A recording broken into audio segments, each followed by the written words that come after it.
प्रशांत जी बोलते हैं कि स्कूल में खिचड़ी और कॉलेज में डिग्री बिक रहा है, यही शिक्षा का हालत है। जितना भी भूमिहीन लोग हैं सबको 3-3 डिसमिल जमीन देंगे, लेकिन नीतीश जी आज तक जमीन नहीं दिया है। इस बार वो सिर्फ अपने बच्चों को दीजिएगा। लेकिन लालू जी के राज में पढ़ाई तो नहीं हुआ, राज में गुंडा राज हो गया, जंगल राज हो गया। यही न्याय है। प्रशांत जी क्या कहते हैं कि कोई एमएलए कोई सरकार आपके गरीबी को नहीं बदल सकता है। गरीबी से निकलना होगा तो उसका 3 ही रास्ता है। या तो आपके पास पूंजी होना चाहिए, आपके पास जमीन होना चाहिए, दूसरा या फिर आपके पास शिक्षा होना चाहिए। शिक्षा की हालत क्या है? गांव में स्कूल बन गया है, टीचर है, लेकिन वहाँ पढ़ाई नहीं होती है। जब वहाँ खिचड़ी आता है खाना बन के तो बच्चे स्कूल में चले आते हैं। तो गांव में, और यदि आपके पास थोड़ा भी पैसा है तो आप अपने बच्चों को स्कूल नहीं भेजते हैं, क्योंकि आपको मालूम है वहाँ पढ़ाई नहीं होता है। आप प्राइवेट में ट्यूशन में भेज देते हैं पढ़ने के लिए। तो स्कूल की यही हालत है। आपके पास पैसा थोड़ा है भी, यदि वो इंटर कर लेता है तो कॉलेज में आप सरकारी व्यवस्था के तहत ही कॉलेज में उसका नामांकन करते हैं। तो कॉलेज की क्या हालत है? वहाँ भी पढ़ाई नहीं है, वहाँ सिर्फ डिग्री मिल रहा है। तो प्रशांत जी बोलते हैं कि स्कूल में खिचड़ी और कॉलेज में डिग्री बिक रहा है, यही शिक्षा का हालत है, यही बदतर हालत है। इतने लोग बैठे हुए हैं, आप बताइए इसमें से 60% लोगों के पास जमीन नहीं है, भूमिहीन है। यहाँ 50 साल से आजादी के बाद से बड़ा बड़ा आंदोलन हुआ, समाजवाद का आंदोलन हुआ, सोशलिस्ट का आंदोलन चला, जमीन लोगों को देने का बात हुआ, लेकिन किसी को जमीन मिला नहीं। इतना तक ही नहीं, इस राज्य में 50 लाख भूमिहीन आदमी है जिसके पास घर बनाने के लिए जमीन नहीं है। ये सच है। नीतीश कुमार जी 2006 में कहा था कि राज्य में जितना भी भूमिहीन लोग हैं सबको 3-3 डिसमिल जमीन देंगे, लेकिन नीतीश जी आज तक जमीन नहीं दिया है। तो मैं कह रहा था कि 60% पास जमीन नहीं है, 50 लाख आदमी भूमिहीन है, जो 40 आदमी बच गया उसमें से 35 आदमी के पास 2 बीघा से कम जमीन है। वो जमीन से कोई कमा नहीं सकता है, बेटी का शादी नहीं कर सकता है, उससे पढ़ा नहीं सकता है, उससे सिर्फ पेट भर सकता है। तो आप समझिए आपके पास जमीन भी नहीं है। जहाँ तक पूंजी का सवाल है, आपके पास सरकार यदि पूंजी देता तो आप कोई रोजगार कर लेते, कोई दुकान खोल लेते, अंडा बेच लेते, परचून का दुकान कर लेते, उससे भी आपका गरीबी दूर होता, लेकिन वो भी सरकार आपके लिए नहीं किया।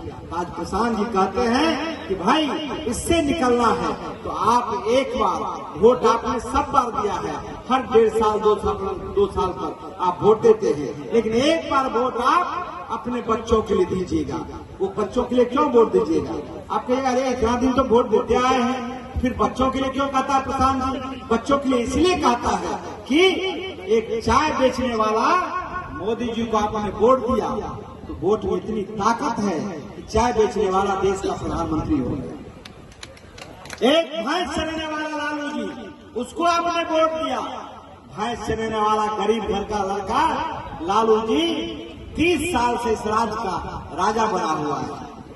नीतीश जी एक साधारण वैद्य का बेटा है, उसको आपने वोट दिया। वो आदमी आज 20 वर्ष से आप पर राज कर रहा है। आप यदि अपने बच्चों के लिए वोट दीजिएगा, आपका भी बच्चा गरीबी से निकल जाएगा, उसके लिए पढ़ाई की व्यवस्था हो जाएगी, वह भी बच्चा अधिकारी बन सकता है, वह भी अच्छा बच्चा हमारे तरह बैठ के आपके बीच में आपको एड्रेस कर सकता है। इसीलिए प्रशांत जी कहते हैं इस बार वोट किसी को मत दीजिए, इस बार वोट सिर्फ अपने बच्चों को दीजिएगा। क्या जो स्कूल को ठीक नहीं किया, कहा विकल्प नहीं है, क्या करेंगे, किसको वोट देंगे? लालू जी का राज था, 15 साल लालू जी राबड़ी जी मुख्यमंत्री रही। लोगों के मन में आशा था कि लालू जी गरीब घर में पैदा लिया है, गरीबी को खत्म कर गया, बाल बच्चे को पढ़ाएगा, लेकिन लालू जी के राज में पढ़ाई तो नहीं हुआ, राज में गुंडा राज हो गया, जंगल राज हो गया, यहाँ मारपीट शुरू हो गया, स्कूल में पढ़ाई बंद हो गई। हम लोगों ने फिर तय किया कि नहीं, आप इसको वोट नहीं देंगे, नीतीश जी को वोट देंगे। और हम लोगों ने नीतीश जी को 20 साल से वोट दे रहे हैं, भाजपा को वोट दे रहे हैं, लेकिन नीतीश जी जिसके विरोध में थे, कभी उससे मिल जाते हैं, कभी भाजपा से मिल जाते हैं। हम लोग का दुर्दशा खत्म नहीं हुआ।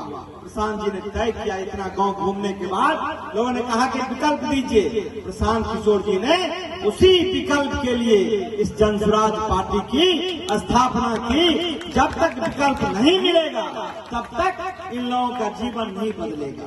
तो जन स्वराज 9 महीने पहले बना है, 9 महीने मात्र हुआ है जन स्वराज के, 10वां महीना है। आप समझिए जन स्वराज बना है, लेकिन आज जन स्वराज क्यों बना है?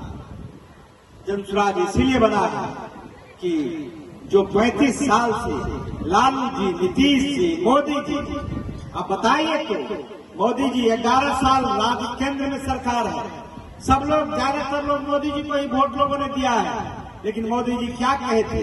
आए थे बिहार, आरा में आए थे, आरा में क्या बोले कि भाई कितना विकास का पैसा चाहिए, डालमिया नगर चालू कर देंगे, ये क्या कहते डुमराव में फैक्ट्री बंद है उसको चालू करेंगे, चीनी मिल चालू करेंगे, नया कल कारखाना लगाएंगे, गरीबी खत्म कर देंगे, पलायन बंद कर देंगे।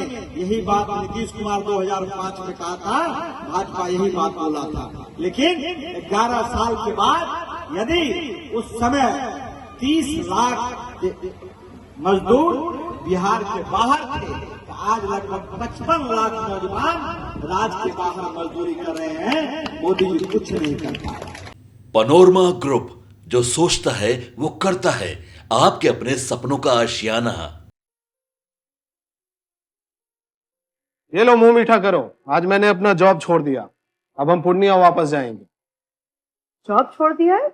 मतलब ये घर कैसे चलेगा? हम करेंगे क्या? और माँ बाबूजी क्या बोलेंगे? इसलिए मैं एक और मिठाई का डब्बा लाया। अपने बिजनेस के लिए लोन अप्रूव हो गया। अरे लोन अप्रूव हो गया वो तो ठीक है, लेकिन पूर्णिया में हम रहेंगे कहाँ? अपना घर भी तो नहीं है वहाँ। इसलिए तो एक और मिठाई का डब्बा अलग से लाया हूँ। हमने पूर्णिया में घर ले लिया है, पूर्णिया के ई होम्स पैनोरमा में। पूर्णिया में पैनोरमा ग्रुप लेकर आए हैं ई होम्स पैनोरमा। बड़ा घर, आलीशान जिंदगी और अत्याधुनिक सुविधाओं के संग। अरे अरे, अब क्यों मुंह मीठा करवा रही हो? क्योंकि हम घर वापसी जो कर रहे हैं। घर वापसी की खुशी पूर्णिया में ई होम्स पैनोरमा के संग। ई Homes Panorama, luxurious lifestyle redefined.